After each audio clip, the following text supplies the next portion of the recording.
it could be considered a felony. With that said, unfortunately, after the first Jum'ah today, one of our brothers got hit, and the person that hit him ran. So we ask that you not do that.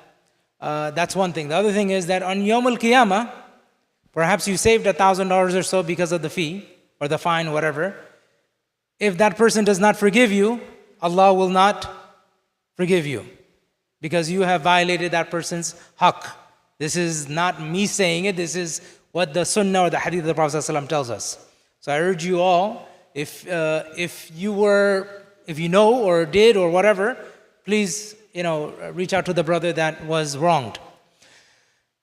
I apologize that I had to say this. So, we ask that everyone please follow the traffic, and this is the second, third, fourth time that this has happened, unfortunately. With that said, tonight we have a special guest who, mashallah, has traveled over 6,000 miles to come here today. So Brother Muhi Khwaja is one of the co-founders of American Muslim Community Foundation, and will discuss how donor-advised funds are transforming the landscape of Muslim philanthropy in the United States.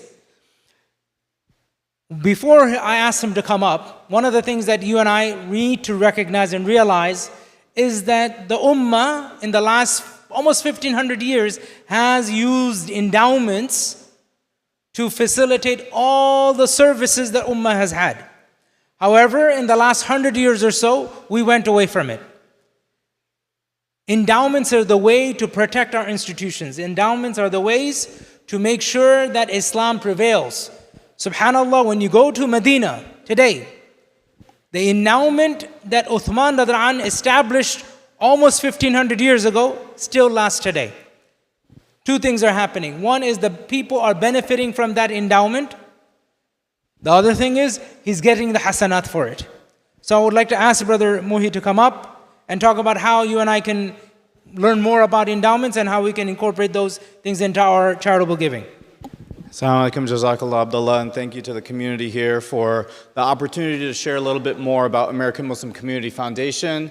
I'm on a national cross-country road trip. SubhanAllah, I left Detroit, Michigan on June 2nd, went all the way west to Oakland, California, made it just before the takbirat of Eid.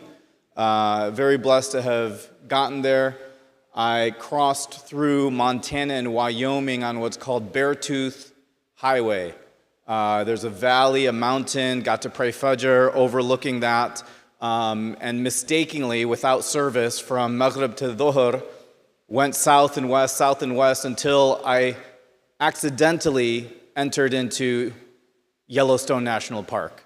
So I've just been very blessed on this road trip and was able to also pray Fajr at Golden Gate Park in San Francisco, at Santa Monica Pier, in Denver, Colorado at Lookout Mountain, and just making my Dhul Hijjah the most of it. We just entered into Muharram. I'm still on this journey for a few more weeks through July 4th weekend. I'll be back in Tampa, Florida, where I'm currently based, and just sharing more with community members about American Muslim Community Foundation, the work that we do. Abdullah mentioned awqaf, endowments, how important they are. American Muslim Community Foundation, AMCF for short, we are helping revive this Islamic tradition of awqaf. Bayan College, which many of you know, they also have their endowment with us. We host 30 others across the country. More importantly, for individuals, we offer what are called donor-advised funds. I have two forms here. You have QR codes also at the table in the back. You can get more information on all the programs and services AMCF offers. What I want to share about donor-advised funds, or DAFs, is that they are a financial tool that allows you to be more strategic about your charitable giving. How you give your zakat, how you give your sadaqah can be done more effectively from a tax saving solution and also from an impact solution. How many of you, by show of hands, are familiar with DAFs? One, two, kind of, mashallah. 2.5 people out of maybe 150, 200 people that were here for Isha. I'm glad that you know about DAFs. One of the benefits for people who maybe are retired They're now pulling from a required minimum distribution from their IRA. You can actually do what's called a qualified charitable distribution. Maybe you're 70 and a half and you don't need to live off of the income from your IRA. You can do what's called a qualified charitable distribution, QCD, up to $100,000 to a charity per year. So again, there are so many tax advantageous, beneficial solutions that we have at our disposal that our community is not taking advantage of. And that's why AMCF exists. I started it back in 2016. For the last 8 years or so, been very grassroots. We ourselves haven't had as much funding as we would have liked, but we're at it. Alhamdulillah, last year our budget was $340,000. About a third of that comes from our administrative fees, from managing the endowments, from managing the donor-advised funds. My career, I've been a lifelong fundraiser. Not the person that stands here and says who can give 10K, 50K, but actually building relationships with community members on behalf of institutions. So I worked at the University of Michigan. I worked at American Red Cross. I was helping them raise 6 figures, 7 figures from individuals. So think of the wealth of people that I was working with. I lived in Silicon Valley in the San Francisco Bay Area for 10 years. When I was working at Red Cross, I was dealing with the Silicon Valley tech CEOs who were giving back to support the mission of the Red Cross. Disaster relief, blood services, all the great work. And I kept thinking to myself, I have this skill set. I need to be doing something for the community. Red Cross is doing great work. I was happy to be doing it, but I needed to take my skill set, align it with my faith, find my purpose, and that's why I started AMCF.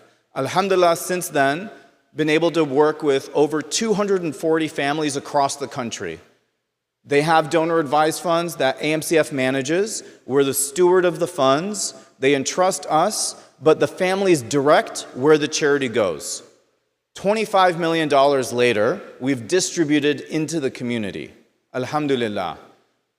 30 endowments we manage on behalf of the community. We have about $8 million of assets under management, and we're continuously working on building that because we want our community to know that generations later, there's an institution that is set up for them, just like Uthman radiallahu anh set up his endowment 1,500 years ago. 1,500 years from now, we want AMCF to still exist, doing beneficial work for the community on behalf of Muslims. And when I say on behalf of the community and for the community, I mean the broader American community as well. Because there's research shown by the Institute for Social Policy and Understanding, ISPU, that says Muslims are just as likely to give to causes outside of our faith than we are to causes within our faith.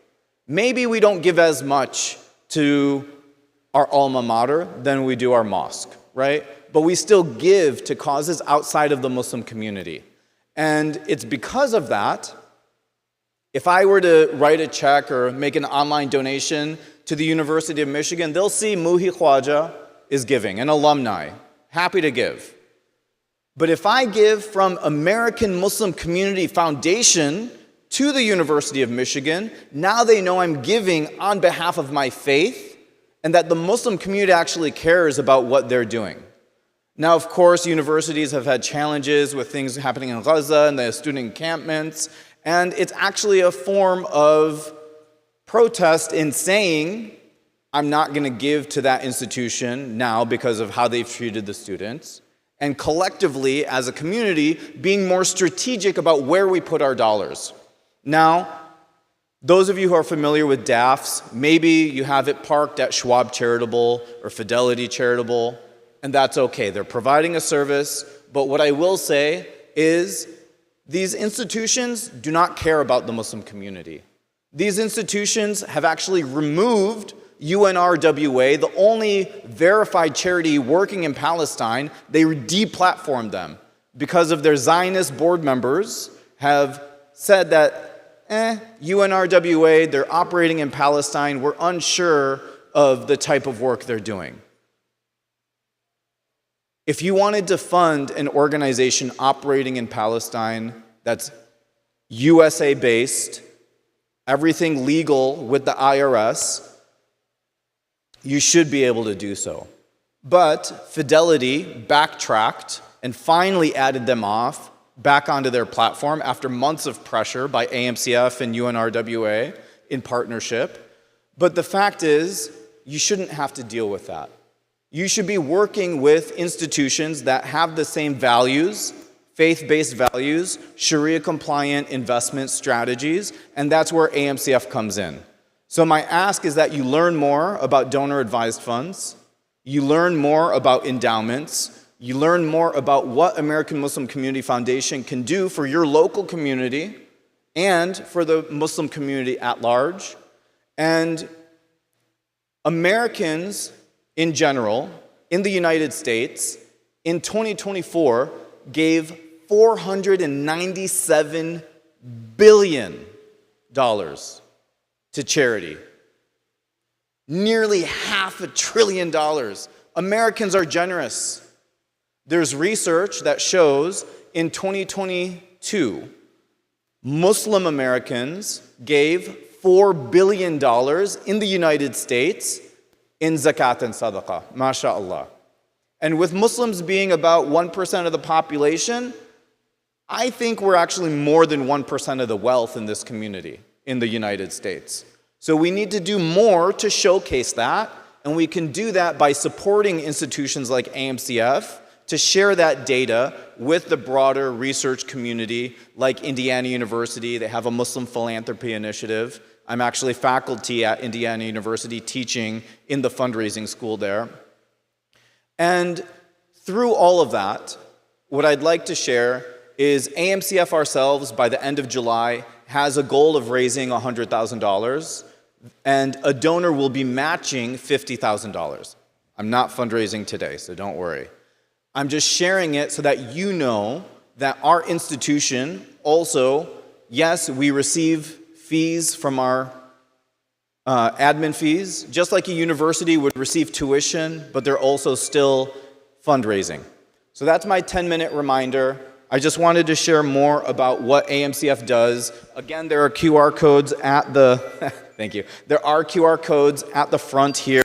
I'll stay a little bit more longer, and if you want to ask questions for the next 5 minutes or so, feel free to ask and we'll share in a group. And then after 5 minutes, you can complete your sunnah. But again, QR codes here on the table outside, donor advised funds, talk to your CPA about them. If they've never told you about a donor advised fund, maybe find a new CPA. So we're here in this space to be more strategic about our philanthropy. We want you to partner with Muslim institutions because our money, our ecosystem of economy should be 5-10 times stronger than it currently is. We need to be stronger politically.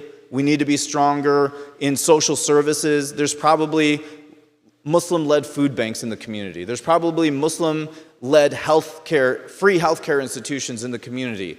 And that's fantastic. And we need to be doing more to support them.